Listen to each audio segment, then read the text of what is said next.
Holy shit, Spirit of 420 here because everything I do is so 420 and everything I do is so a little late. I'm impressed. So I am running late today. Sorry about that. What am I, whole 3 minutes late today? Well, better late than never, as I always say. In fact, I'm so late, I didn't even get to my whole structure here is not even set up. I haven't even poured me coffee. And anybody who's watched the show knows that I pour me coffee from the tumbler that keeps it all nice and fucking warm until it's time for the show. There we go. So one of the things I'm going to be talking about tonight, I went to go see Nope last night on the big fat screen too, the RPX or IMAX, whichever one you prefer.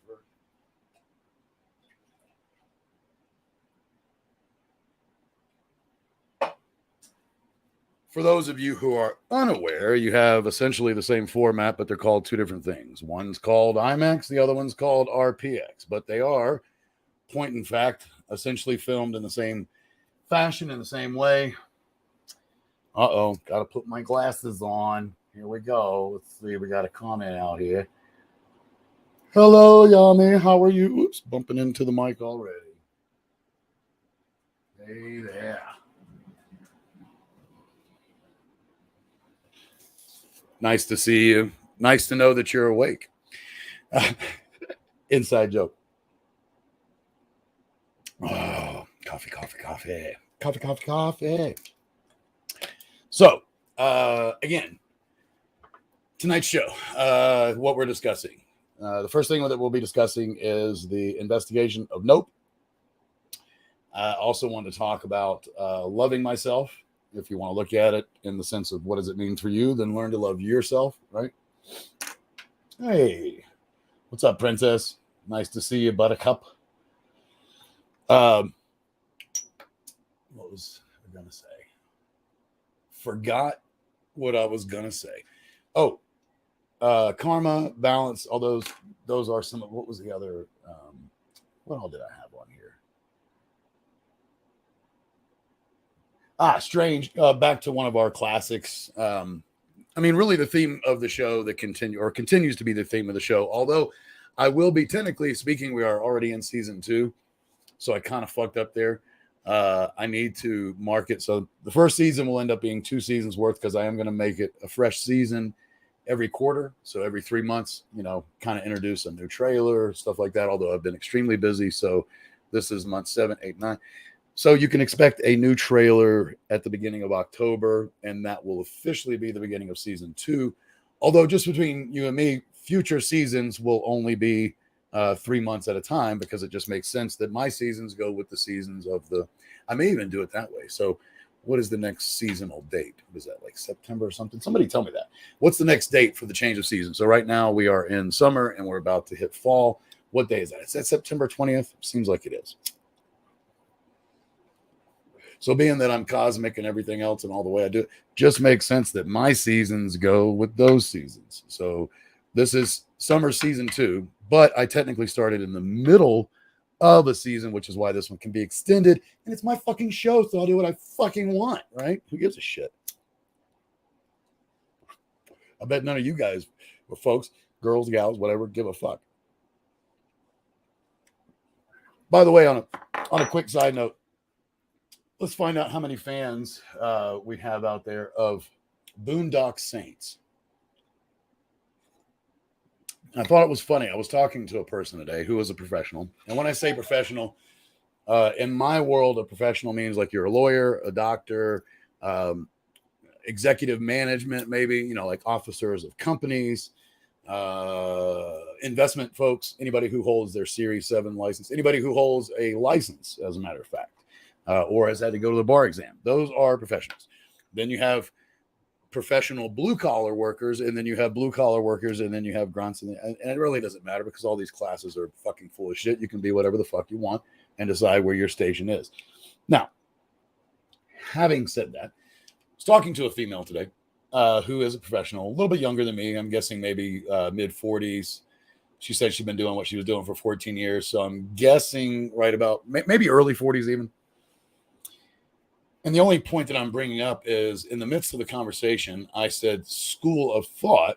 And I was like, I almost said rule of thumb, but I said school of thought. And I even said to her, I was like, I almost slipped up there and said rule of thumb. And she was like, so what does that matter? And it just hit me at that moment that still not every woman and female in the world is aware of where this saying comes from. And in fact, she was very appreciative because I told her where it came from. And she, and she knows now, like, number one, I don't want to use it. Number two, I'll let people know when I hear it. And number three, when I use it, I won't sound like some idiot chick that doesn't know any better. Right. And don't get me wrong. I truly believe that we take things too seriously. So on one side of me, there is that we go too far, right? I was just talking about this today, that we take it too far. Like, oh my God, you're hurting my feelings on every fucking thing you say. If I fix one, then it's the way you say it, right? Well, you didn't say it nicely that you love me. Anyway,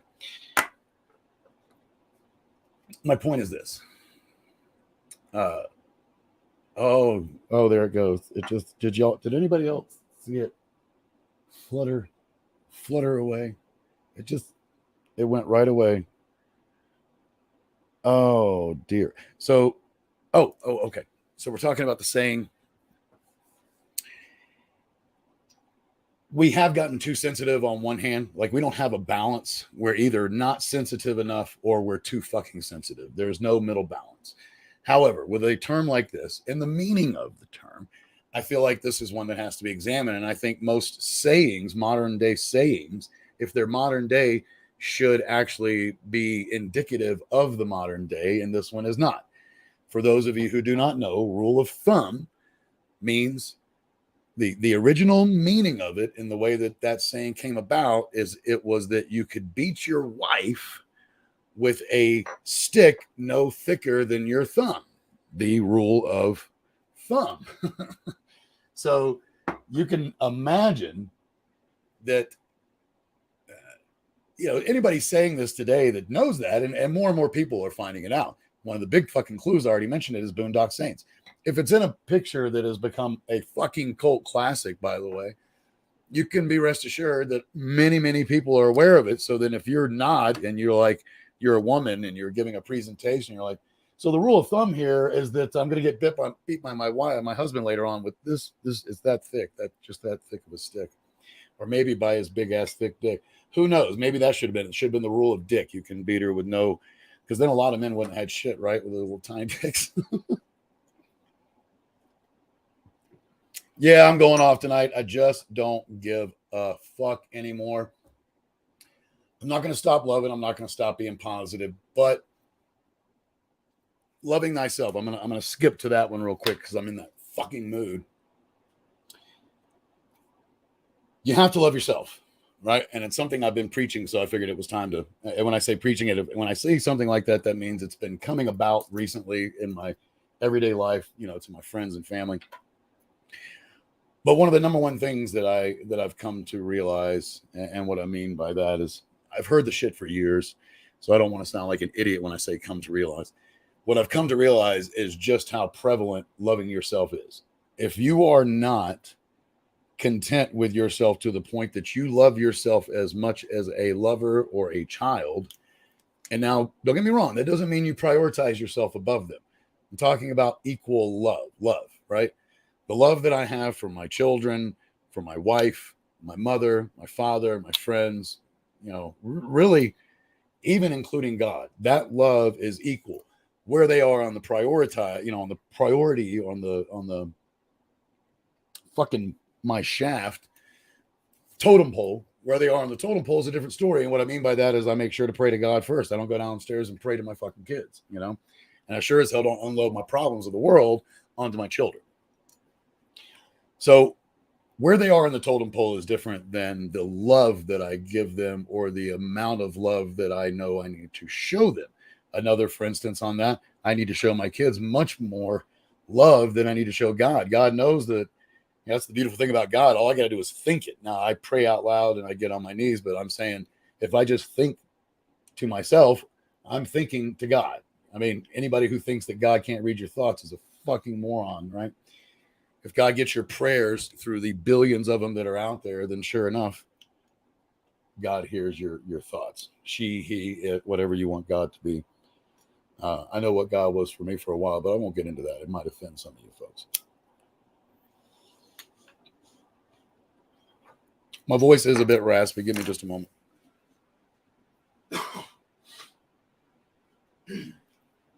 Every time isn't that funny? All of a sudden, the marijuana made me cough. Like, it's like a delayed cough action. My wife always loves to tell me how sexy I am when I all that stuff. So I won't give you any more of it. That was probably enough for most of you to leave the room. But loving thyself. So back to that topic. Back to that subject at hand. I'll tell you what, a subject in my hand. Well, again, another day. I didn't truly love myself, and I keep coming back to this, so it's not going to change. These are the times, these are the moments, right? Until I didn't truly love myself until I hit 46, which means I had gone through, quite a bit of life and quite a bit of change. When I say quite a bit of life, I've actually, by the time I was 46, I was on my fifth or sixth. Technically, I have lived at least 5 different lives because literally each decade represents a different life that I led and a different, how you say, programming. No, that's not the word I'm looking for.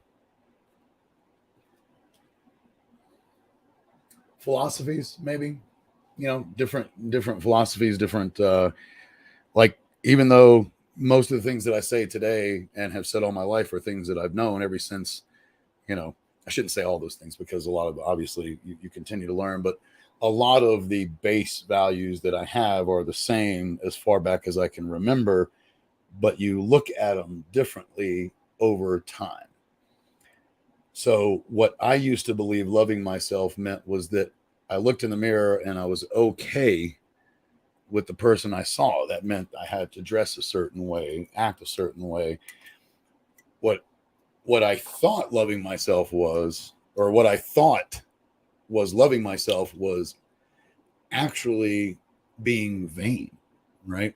Technically it was vanity, because I was more, the basis for my love was how accepted was I by my peers and by other people.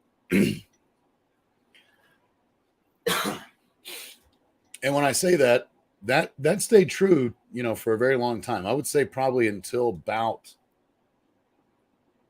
15, 16 years old. It was funny enough, one of the things that dealing this drug gave me was confidence as well as independence, and understanding that no two people were unequal, right? We're all equal. It's just a matter of how much effort we put into making our lives seem different and better than the other ones, because we all start off with the same fucking tools, right? And for those of you who are like, what about Down syndrome?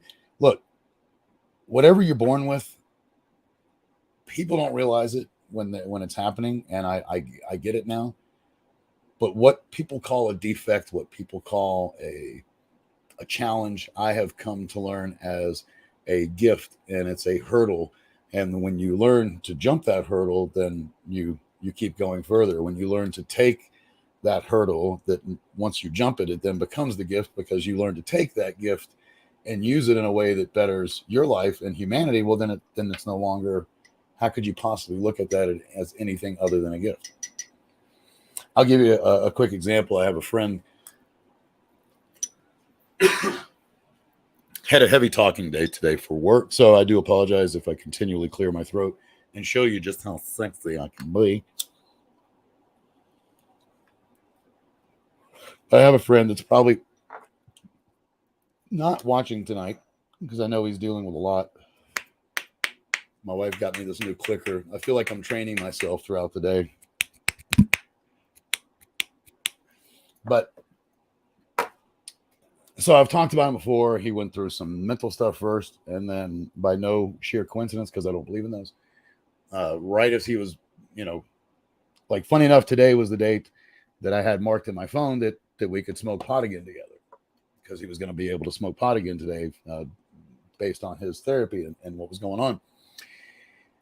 And if y'all been paying attention, about 2 weeks ago now, close to it, he got into a horrible car accident and his life is turned upside down again. And now there's a lot of physical things that have changed him, where he's no longer the person he was before the car accident, which happens to, I would say, more than 50% of people who are in a car accident, whether you realize it or not. Probably more than that. Probably more than that. I'm actually going to go way more than that, because the psychological PTSD that you go through from a car accident is not even being counted when I talk about the physical, but it is just as detrimental and affects your life just as much as any physical, right? So I would probably venture to say that it's more like 90% or more of the people that get into a car accident, whether they're hit by a car, hit somebody else, and I'll go into what I mean by that. They hit somebody, two cars collide, whatever the fucking case may be, hit somebody on a bike, vehicle accident of any kind. 90% of them are changed for life, right? Actually, you could probably say 100%, because the moment itself for anybody, and that's why, I mean, if you're the one doing the hidden, my wife was in her shit. This is where my brain trying to make sure I'm right on this. Yeah, she was in her 30s when she was hit, but the guy that hit her was 20 years old, right? I mean, he hit a human body, and through that body, like 20, 25 yards. I cannot fathom what I would be like had I done that at 20 years old. I don't care who you are. And what I mean by that is, you could be a really bad person or a really good person. That's going to change your opinion of life. Because if you're a really bad person, you might have got into it. Fuck, did you see what I did to that ragdoll? And if you're the other person, on the other extreme, then you're going to be tore up and disgusted with yourself, right? I can't believe I did it. Can't believe I did it. Oh my God, I could have killed him. So, where was I going with all that? It was all about loving myself. And my point is, back when I was younger, let's just say clearly up through about 25, because it was, and maybe even beyond that, because it was after I got busted and left the drug dealing industry. But loving myself was more of a vain thing. It was that I loved myself if I felt like what I was presenting was what the world wanted to see. Funny enough, though, it did change at 20, 21 when I became, I'd say maybe 22, when I really got a lot of power. Loving myself became a cocky thing, where I now was believing I was setting the trends, and in many ways I was in my little area, but it was more of a power kick. So it was not, again, it wasn't loving who I am. It was loving the power that I had over people and how that could be manipulated. That's not loving yourself. That's loving, again, a persona. These are all different personas. And when you love yourself, you have to love the person inside, right? So to kind of finish this one topic and move on, because I can fucking sit here and talk about this one all night. To truly love yourself, I have come to realize that the true meaning of that is that no matter who's in my life, no matter what's going on in my life, I love who I am, not who I'm trying to be, because then that's also a misnomer if you think about it, right? Because you either love yourself for who you are, the same thing you ask from anybody that you want to love you. What is it we ask from everybody? I just want unconditional love. I just want you to love me for who I am, not because I do these things. That's the same fucking love that you have to give to yourself, not because you did something or are going to do something or have plans on it or you, whatever the fuck.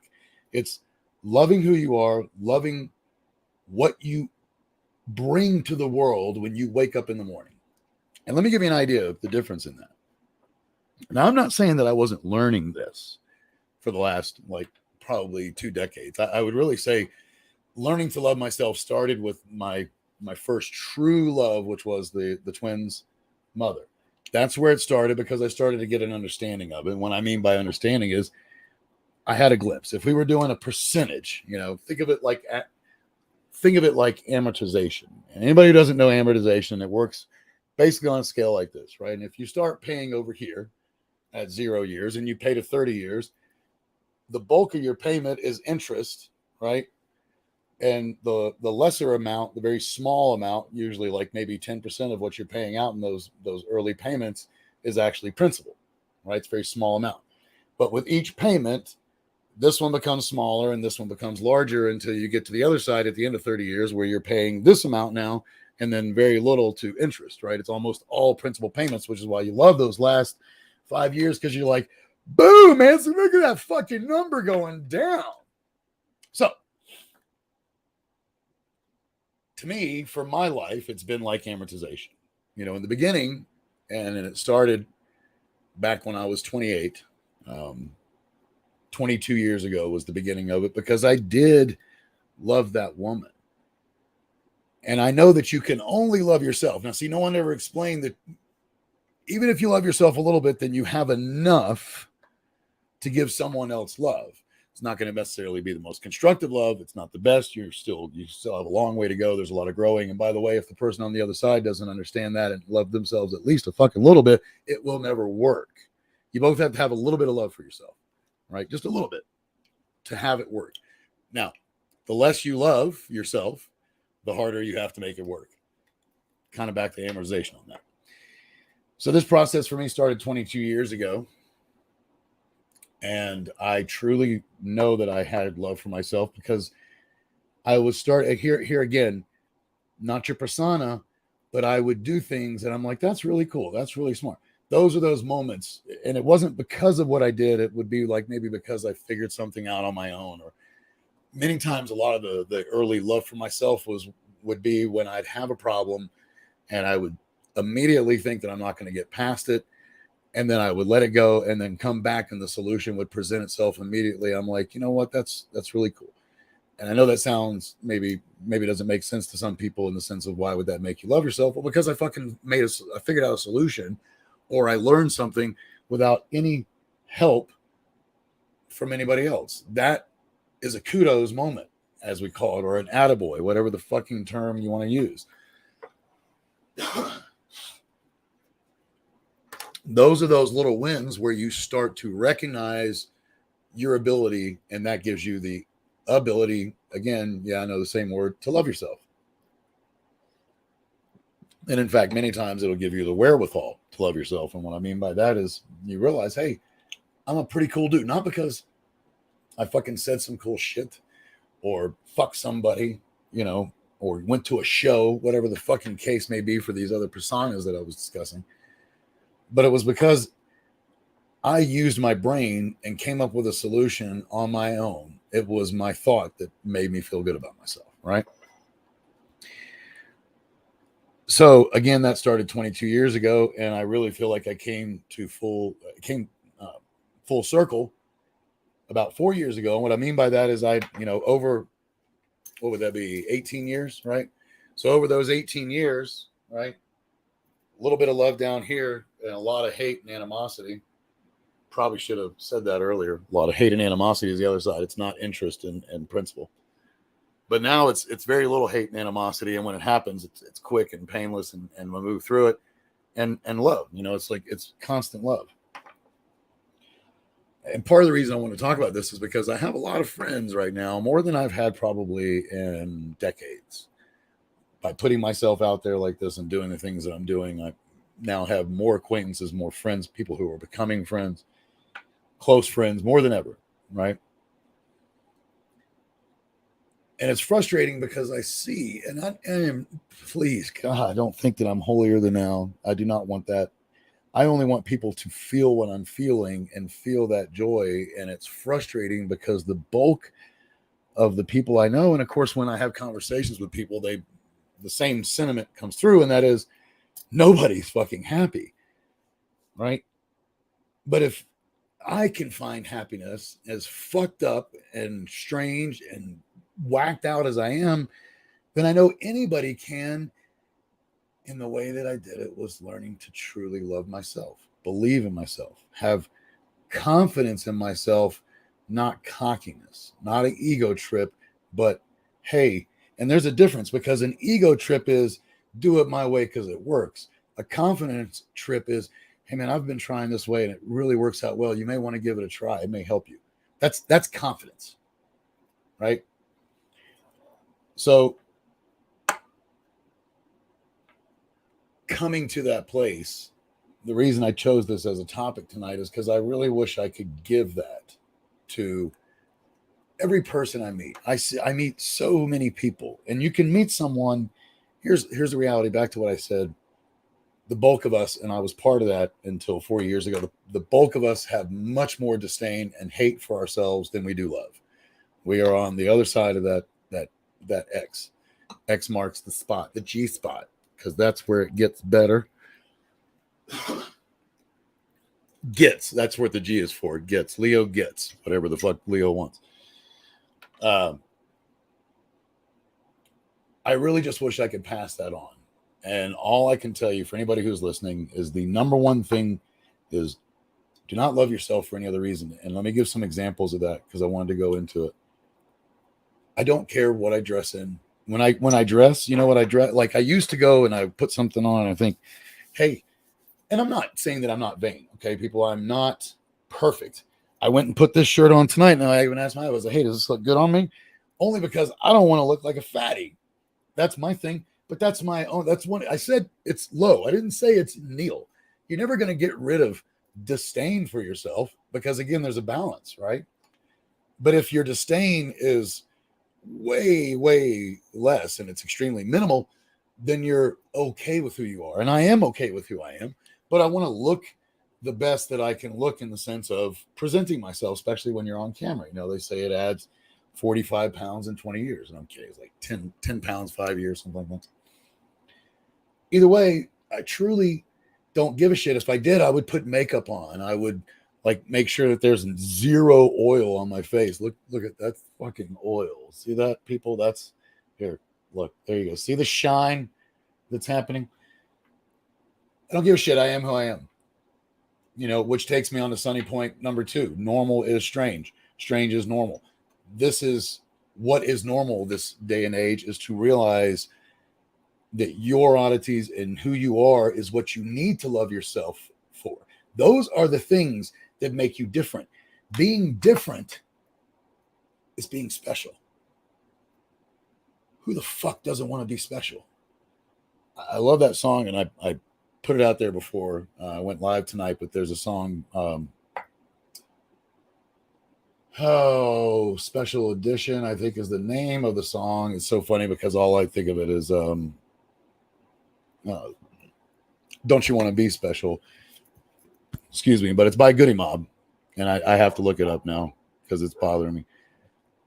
Special education.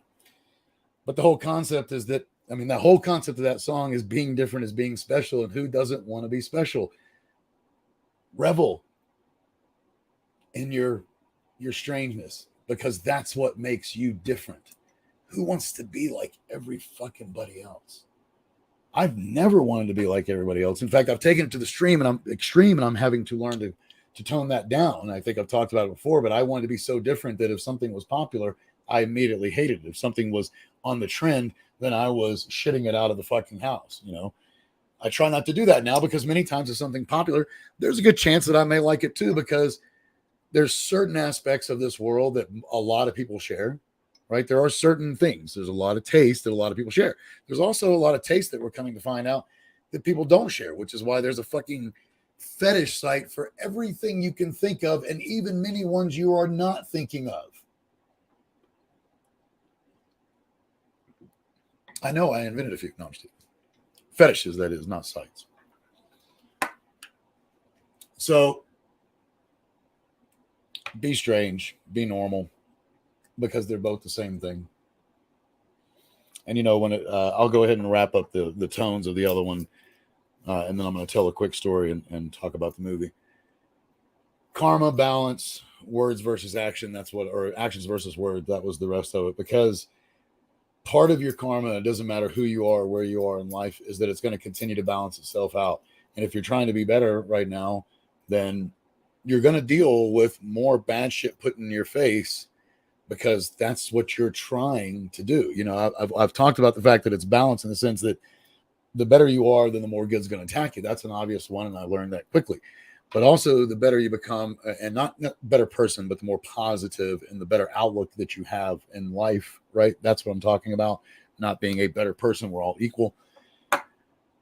But the more that you do that, the more you put out that positivity, the more you're challenged by the negativity, because that's exactly what you're supposed to do with it, right? So instead of running from those challenges, which is what I've done many times, I'm now pushing forward, pushing through. If someone wants to get negative with me, I'm going to say something back. If your name is not Karen, but you're acting like one, I would rather turn you into someone who's caring about what I'm doing. You know what I'm saying? So, or caring about the planet. So we have this negative condensation on a word, Karen, but it's also the word that we use when we're talking about someone's caring for you, right? It really is the same, except for the G, it's the same syllables, spelled slightly different, of course. So know that part of your karma is that balance is going to happen. And all I can tell you is that's where the action versus words, I'm sick to my stomach and as happy as I am and all that good go lucky shit, which is true. And I'm saying that because nobody is going to be happy all the time. And anybody who thinks that's me all the time is sadly mistaken. I have my down moments just like all of us. I feel like I'm able to push through those quicker now. And that's part of what I talked about with the amortization example. But it hurts when other friends or family or people close to you don't exercise it. And you can't, you don't want to sit there and be upset at them, right? Because you might come across as the holier than thou, and that's not what I'm saying. If you try to tell them, hey man, think about this or think about what you've said before or whatever, you might piss them off, and you don't want to do that either. But at the same time, how do you deal with that when you see someone or somebody or group of people, particularly in this case, that could do better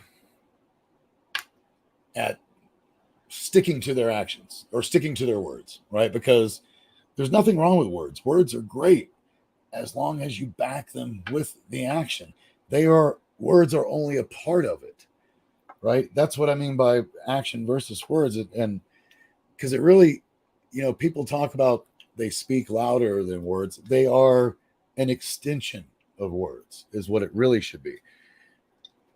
Words are only valuable when followed by action. Then, and only then, does the word carry weight. And by the way, in the future, your word carries a much bigger weight because you're known to back it with action, right?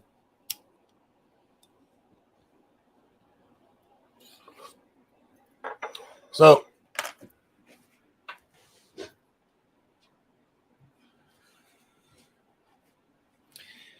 kind of letting go of that and moving on.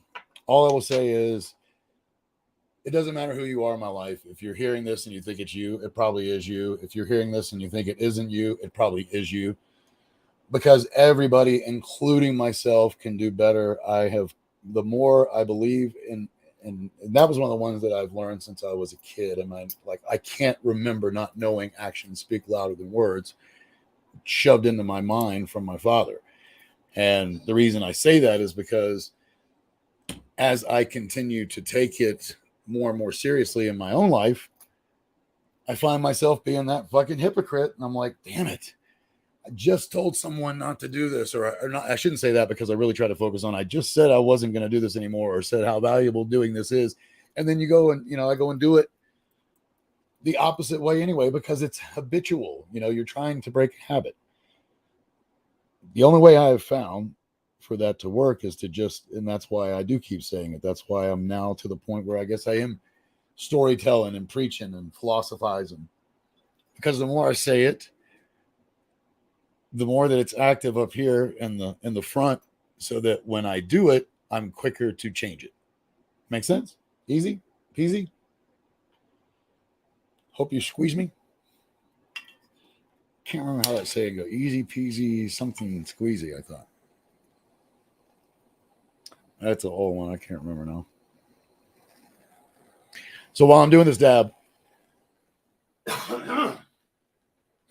Man, I tell you what, my voice is just about gone. I'm glad I don't have to talk tomorrow or Sunday.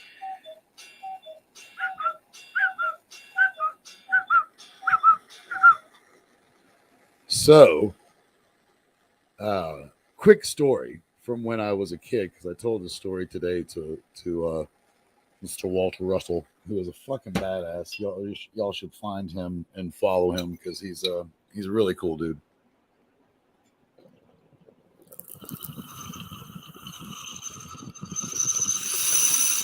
He's in the midst of writing a book or putting it together. I think he's still putting together the outline, and I believe it is a biography. So, or I guess that would be an autobiography, right? If you're doing it for yourself.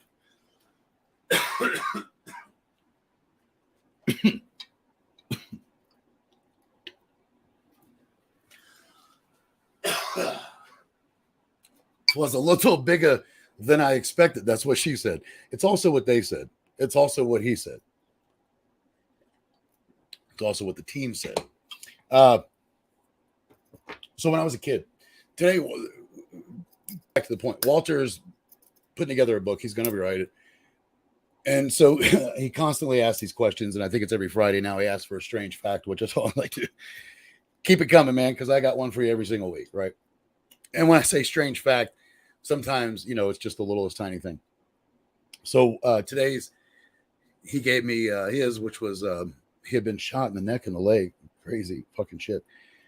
And obviously, he's still here. So I had to come up with something that I felt was a little bit lighthearted, but kind of similar. So I told him a story how when I was a kid, this was between second and third grade, and it is South Carolina. It's in a small town called Maysville, where literally cotton was and probably still is the number one crop there. And very small town. Maysville had a stop sign. I kid you not, it had a stop sign and one of those old little side stores. Sumter, a little bit further away, I think was the nearest town, and it was a little bit more. I think it had like 2 or 3 lights. But we're talking about small town USA, South Carolina, right? Lemon squeezy, that's what it is. Thank you. So now, oh my God. Okay, let's grab it. Anyway.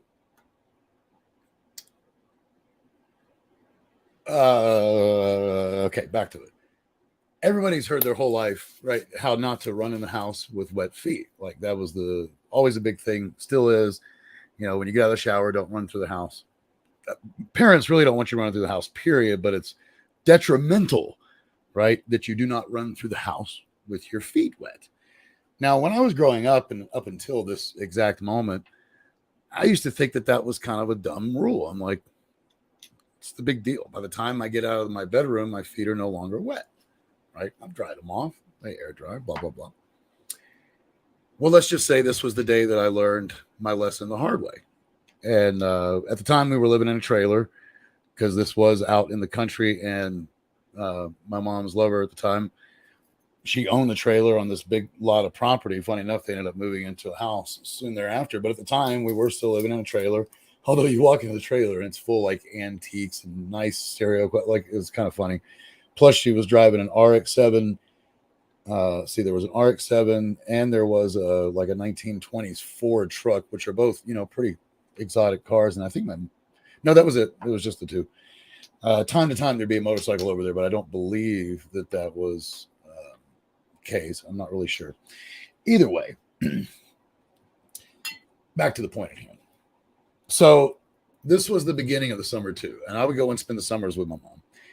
And in fact, this might actually be the very first summer. I'm trying to remember. It was either so mom had lived in, and I told y'all this, lived out in San Francisco for a couple of years and then moved back. And I think she moved back at Christmas. And for some reason, I want to say that this was the actual first summer that I was going to be back. I spent every summer with her, but this was the first summer back in South Carolina, right? And hey, what's going on? How's it going there? Just a buddy. That's a cool name, man. I like that. Nice to have you, bro. So This is not the way to start a summer. I'll just say this is the very beginning. I get out of the shower. This is afternoon. So mom's lover's at work. She worked. Mom stayed at home with me. Mom is on the toilet. I got out of the shower, dried off, and I'm now running to say something to her. And I hit the linoleum floor of the kitchen. And my feet were still wet. And my toe, being wet, just curled under like that. And I literally became Superman with just this one arm out, right? We're talking, granted, I'm not that old, but, it's like second, third grade. I was probably 60, 70 pounds just flying through the air. And my arm took all of it. My arm, after the moment I hit, my arm literally went like this. I kid you not. So I'm now holding my arm and it's fucking dangling, right? I go running by the bathroom, which, back in these days, it was very common for her to leave the bathroom door open because it was just her and I. That way I could come talk to her, I'm not that old. But I go running by and all she sees is, and she knew what had happened immediately, right? And the first time she saw it, she almost fainted right there on the toilet. I think twice during the time she almost fainted, because it was a really horrendous moment. The only vehicle at the house is this fucking old ass truck. It wasn't 20s, but it was like 40s or 50s. We're talking an old fucking step board Ford truck, 3 on the column. And here's my mother, she's she's the only one. Her son is literally crying out in pain, right? I mean, you can imagine. Funny enough, it wasn't, technically speaking, a compound is when it breaks the skin. I don't know if it was because I was young or what, but it simply stretched it. I clearly broke everything in there, but I didn't do any nerve damage and I didn't break the skin. It's like it snapped it and just stretched it up. It was the craziest fucking thing. So she gets me into the truck.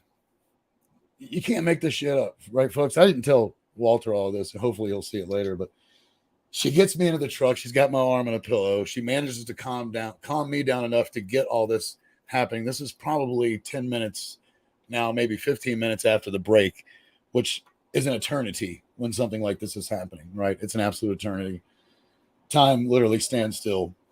Kid you, and she had already tried to call, her lover so many fucking times. And the reason that she couldn't get a hold of her, we live 50 yards from the main highway, if that makes sense. So you literally take a right out of our driveway, go 50 yards, and then you turn left and you're on the major highway that's going to take you to the hospital, right? My brave ass mother, who at the time, let's see if I get this right, because this is second grade. I was 7, so that would have put her at about 28 years old. Well, funny enough, that's when I fucking finally had kids, right? She'd already had me for 7 years, and now I've got this fucking tweaked out arm that's nearly has her fainting. And this is after the chin drop. Remember that? She almost fainted on that too. Poor woman's seen too much. We literally turned onto the highway, and we didn't go. I even remember thinking, how fucked up is this? Because I knew what was going to happen. We fucking pass her. There's the RX-7 goes right past us. So, of course, we do not continue on to the hospital. And I love my mother, but I remember thinking, fucking go to the hospital. I remember even thinking that as a kid. I'm only 7. I'm like, Mom, please don't turn around. Look at my fucking arm. But she's like, I've got to have her. I got her. I mean, kudos to her for doing it, because honestly, she probably would have lost it. I don't know that their lover saw her. Right? I mean, you would think that she'd have to. This fucking truck stood out like a sore thumb. I mean, it's this huge fucking, old Ford truck. Who the fuck wouldn't see their Ford truck coming right at them as they are, just, not even a mile away from home. So anyway, we turn around. We now pile in the RX-7. So for those of you who are unaware of a 1979 RX-7, which was the first model. And technically, this one was 80, but it was bought in 79. It was still the exact same model. The models changed none between 79 and 80, except minor things that you wouldn't even notice, not aesthetically or body-wise. It's a 2-seater. So you have 2 seats, and then you just have this back hashback that someone can lay down back here, right? Now, no, they didn't make me lay down. Just, I know everybody's probably thinking, did they do it? No. But it was my mother back there laid down in the back, which is where I would sit when in normal circumstances, if we had the RX-7, I would lay back there, right?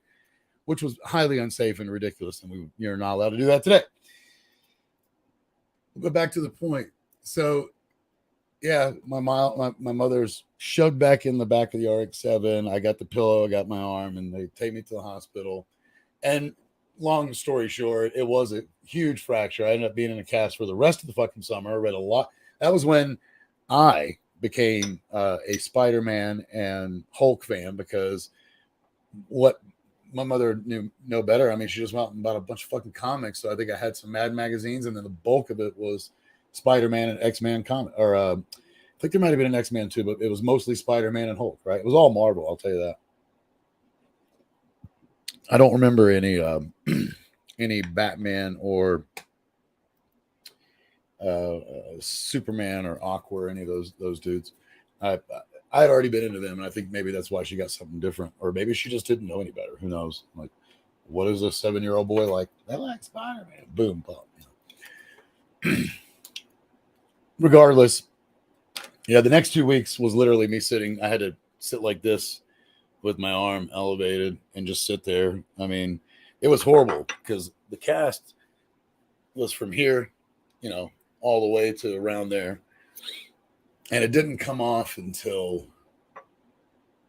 like 2 days before school started. I mean, literally my entire summer. Now, I will tell you this, by 4 weeks, my fucking ass was over it. I'll just give you this ad a little bit, and then I'll give the review for Nope. But by 4 weeks in, maybe even 3, I was on my 10-speed. Had a 10-speed. I was riding that motherfucker with one arm, and you could still, like, I couldn't do a full bend, but I could get my arm, like, creaked like this, and I could hold on. I was not going to let that fucking arm be the ruin of my summer vacation, right? I mean, you only get one summer vacation between 2nd and 3rd grade. And I didn't have quite the understanding of just how valuable they were as I got older, but I knew they were pretty fucking important because adults didn't get them, right? So I knew it wasn't forever. That was fucking for sure, right? Oh, you want to see the coffee mug again? I got this one at a place. I got this at a place called Maggie's something. I think Maggie's Valley. And Maggie's Valley is a dispensary that's throughout the Colorado, throughout the state, I'm pretty sure. Isn't that awesome? Yeah, I love this fucking mug. This is my Spirit of 420 show mug. I have to do the show every time with this one. I think I've only missed it once or twice. So, Nope. Wow. For those of you who didn't read it, if you do not want to hear any spoilers, I'm not going to say never because it's happening right now. Spoiler alert. So, because there is a delay, I will start my review but not give any spoilers. But you've got about, from this point forward, I'd say about 2 minutes before I give a couple of spoilers. Number one, I enjoyed the film. Saw it RPX. I did overall enjoy the film in the sense that, for me, I had those unlimited tickets. So it was like $2.50 to go see the movie. And I felt like I got $2.50 worth.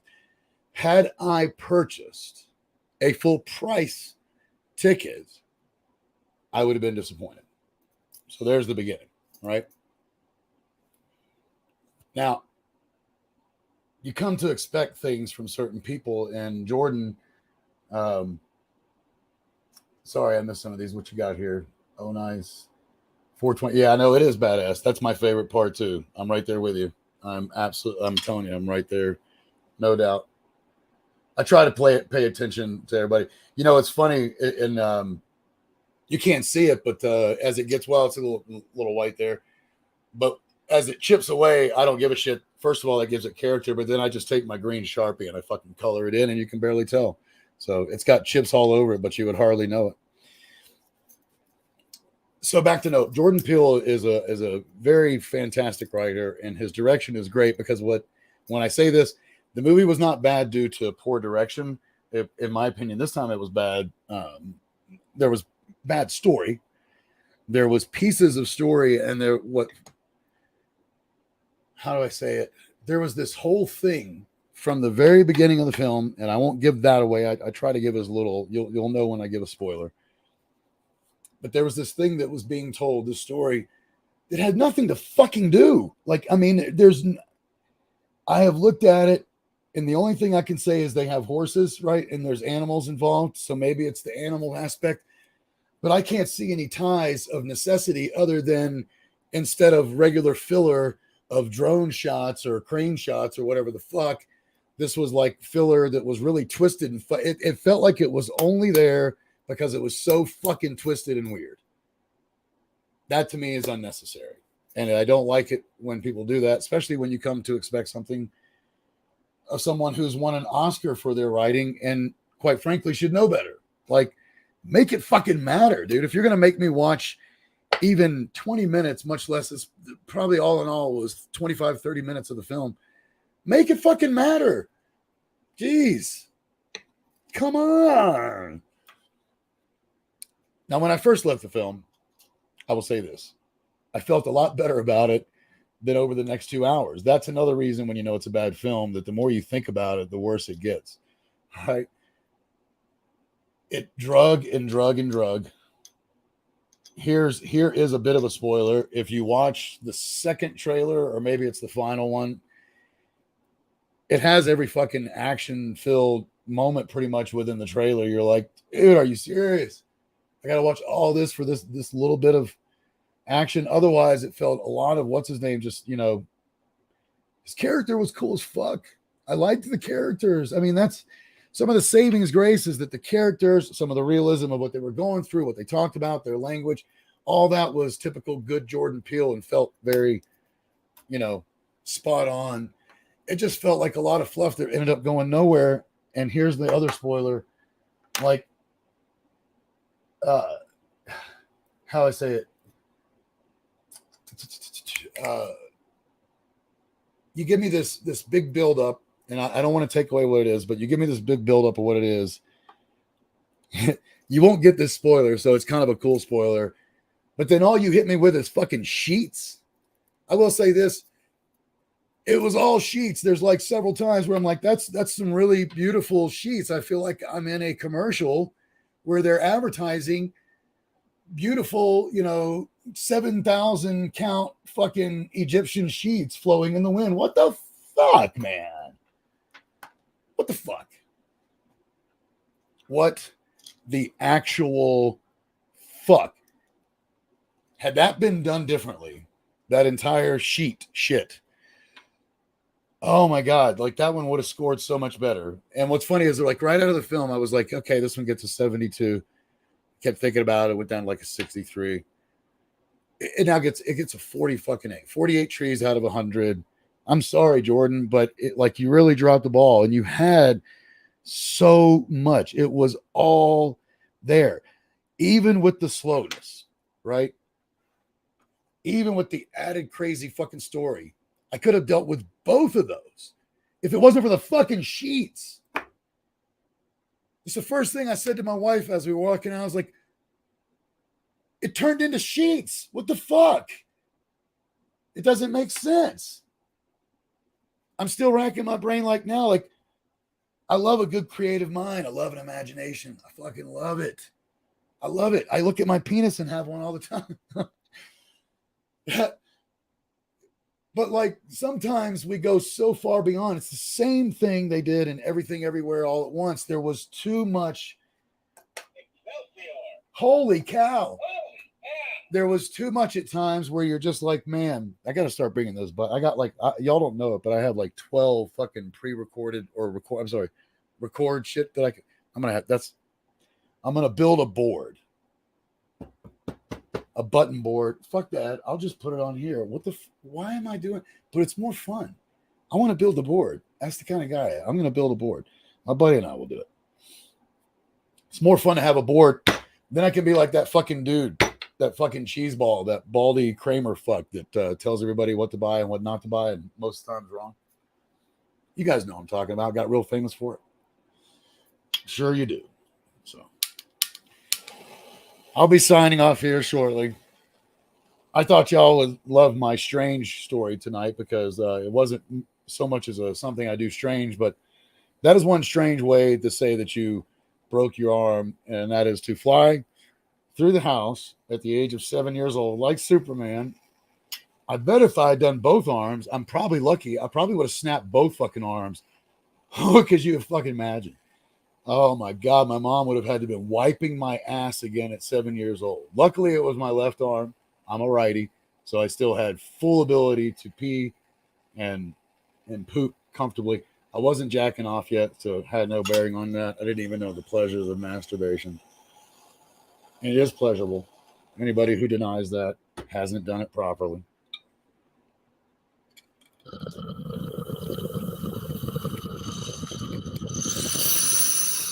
Didn't miss a bit. That's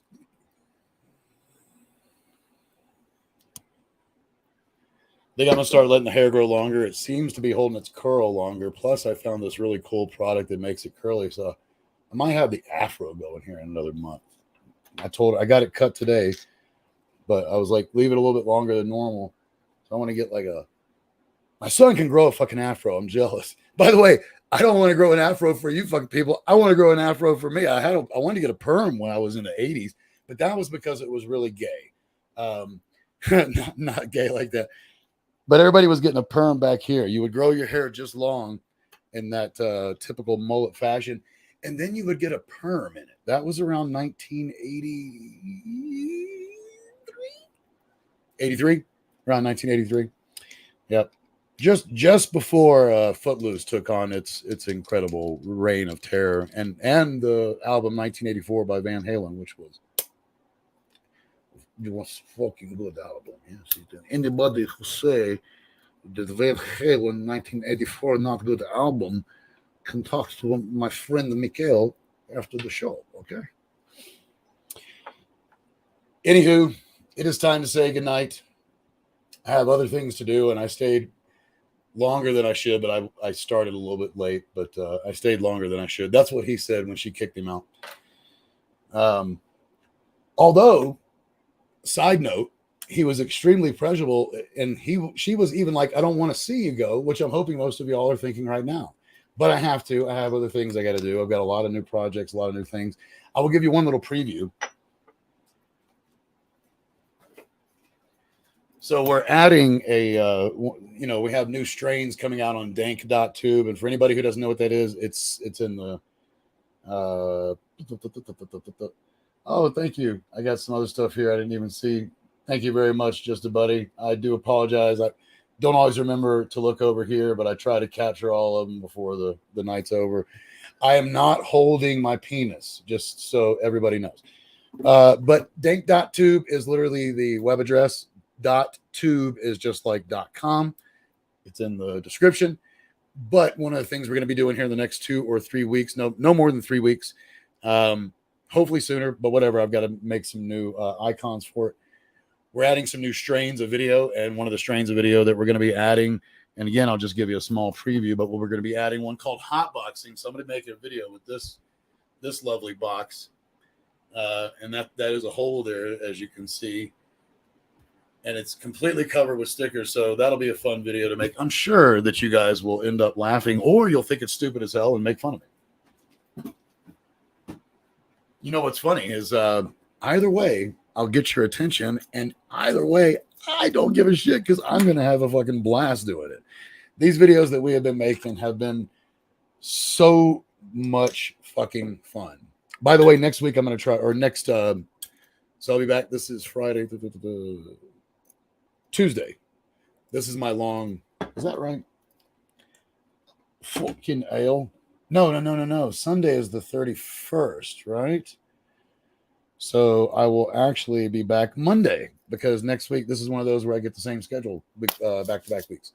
So I'll be back on Monday, and I will do my best to remember 2 things. One, by the way, start noticing. I'm going to, if everybody looks back here, you will notice that there is a different poster than last week, and last week was a different poster because the Geez, excuse me. That's tacos. My wife made some fantastic Mexican food, Tex-Mex, really. So this one says marijuana. Can't we all just get a bong? One day I'll tell you the story behind that is with me personally. But that's a Cheech Chong poster. Behind it is Breakfast Club. Breakfast Club is not part of this, what I'm talking about, right? But I'm going to start featuring a different poster. I'm going to try to hopefully afford it to where it's a different poster every single episode. And what I'm probably going to start doing is signing those posters and auctioning them off. And half of the proceeds will go to whoever buys it will have a choice of maybe I'll probably pick like my favorite 5 and they'll be different. And then half of the proceeds will go to their choice of charity. There we go. Get that out.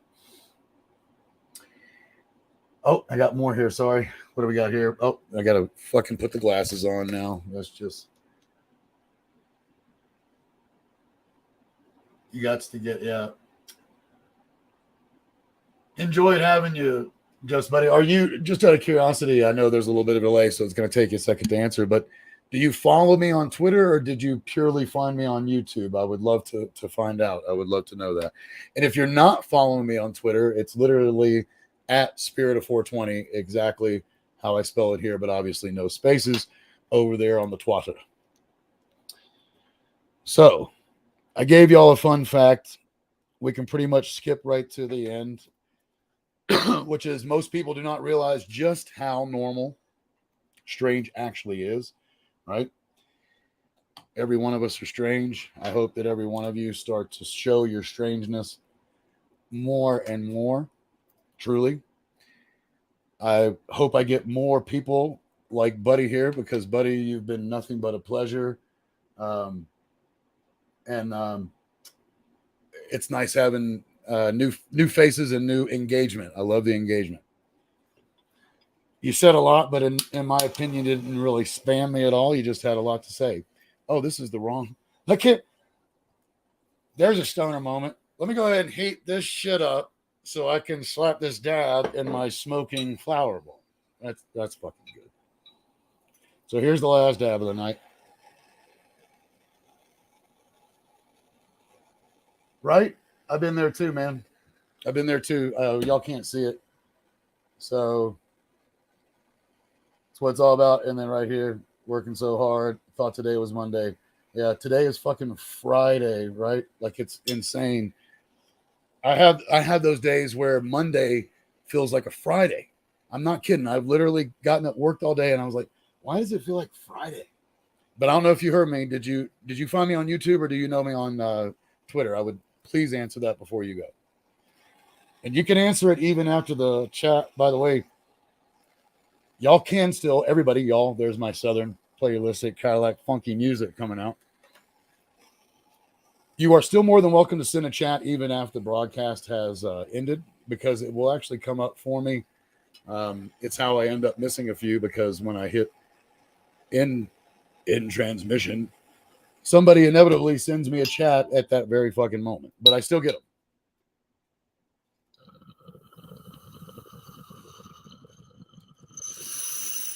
But I never finished the thought. Next week, I will have on my other rig. I want to show y'all my Rick and Morty rig because you've seen Rick and Morty trees. Well, there's a reason there's a Rick and Morty trees because there is a Rick and Morty dab rig that's pretty fat.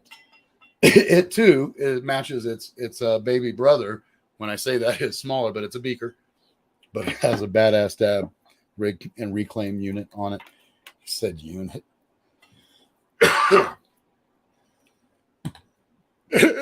Un momento. Por favor. All right. There we go. Oh, top, duh. I love you, Earth Angel. I'm sorry. It figures. I am glad to hear that you're doing better, by the way. That's awesome. I know you've been going through some shit. So as we swear to God, I think it's just something in the air lately, or maybe it was something in the water that somehow got over to y'all. as well, because it's just been something everybody's been dealing with, some form of shit lately. But it's always a gift. You're one of the ones I know loves that. You're one of the ones that preach that. There's nothing other than gifts. Every hurdle is ultimately a gift. You just have to learn how to jump it and make it become something positive.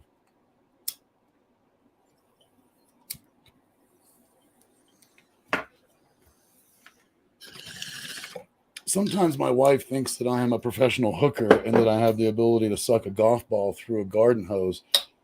It's so fucking packed tight. Okay, I'm gonna try that one more time, just for giggles and shits. But you know, it's all shits and giggles until someone giggles and shits. We all know that, right?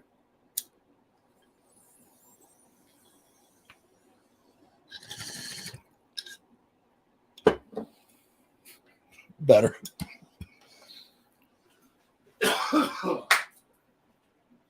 Opinions are like assholes. Everybody has them, and everybody thinks that everybody else's stinks. Mine stink like coffee out of a badass mug.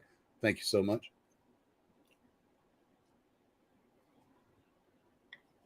Oh, I thought I was going to do a spit take on the camera there. That would have been a fucking great moment for a clip, right? As well as dank, medical grade, loving, generally for me, indica or indica heavy hybrid weed.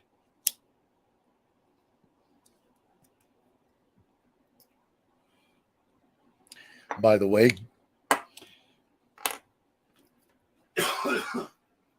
boy, that hit had more kick than I was expecting, considering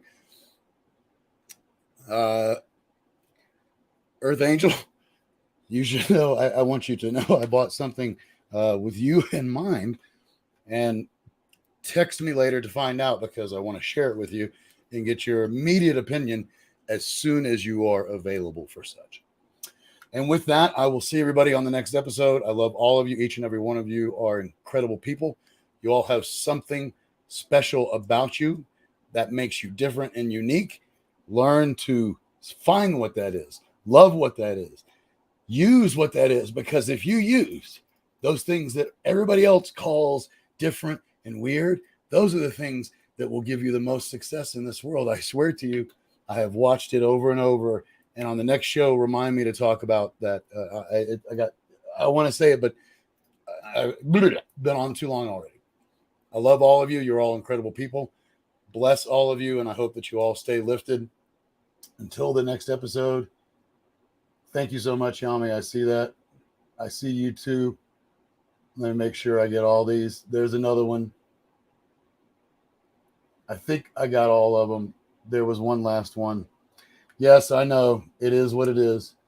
But regardless of whatever crazy state, I do love all of you. And each and every one of us have the power to make the surroundings, our immediate surroundings, which ultimately affects the world's surroundings, a better place with every little action we take.